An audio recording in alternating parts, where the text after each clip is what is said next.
Nobody is ever going to prove that Barack Obama was born anywhere other than Hawaii, and no one is ever going to prove that he has an illegal Social Security number, and there will never be any criminal action against him. Why? Why is it impossible to prove it? It's never going to happen. Why? It's never going, because it's not. That's why. Well, wait a minute. You're saying you're certain it's not. I'm certain. I'm absolutely certain. It's a smokescreen. It's here to distract people, and it's here to make everyone who's talking about the real issue and the real truth, which is the fact that I don't care if he was born on the steps of the White House, okay, and given a pristine Social Security number, he's not eligible to be president because he does not fit the definition of a natural-born citizen as issued by the one and only United States Supreme Court when they stated in construing Article 2, Section 1, that a natural-born citizen is a person born in the United States of two parents who were citizens.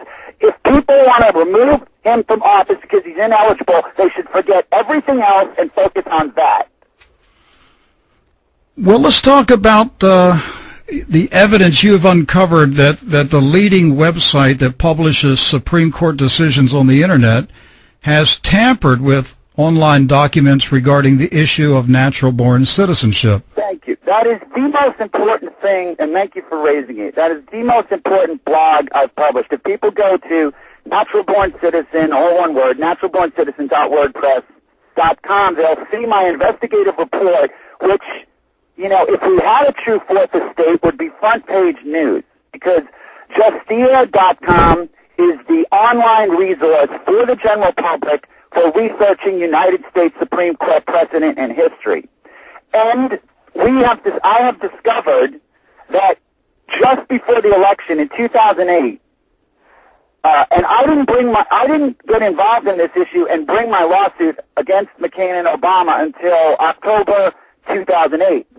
They were all, the Obama camp and the people at Justia who were protecting him edited key Supreme Court decisions which cited to the case I mentioned earlier, Minor versus Happersett, and these cases were edited online to take out the references to Minor versus Happersett when other Supreme Court cases referred to them on the issue of citizenship. Now, when other cases referred to Minor versus Happersett on the issue of voting rights, the links were kept intact.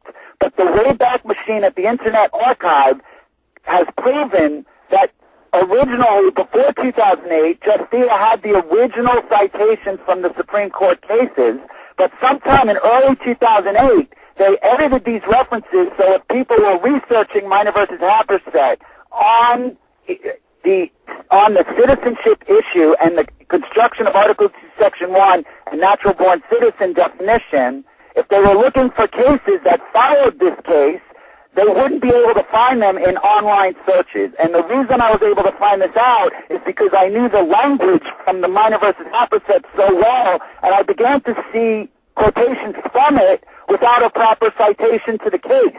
And I went into the Wayback Machine, and I found the evidence where the cases had been tampered with.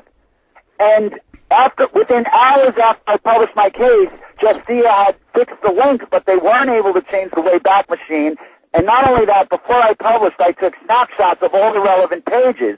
So the issue that I argue that he's not eligible according to Minor versus Happersett because he wasn't born of citizen parents, that was on somebody's radar at Justia.com, and they edited those cases just before the election. And even before anyone, I was the first person to raise this issue that he's not eligible other than the birth certificate, which I don't believe is even relevant because I believe he was born in Hawaii, and I believe that there's enough evidence to show that. But nobody was talking about this issue that under Minor versus Happersett, under that definition, he's not eligible.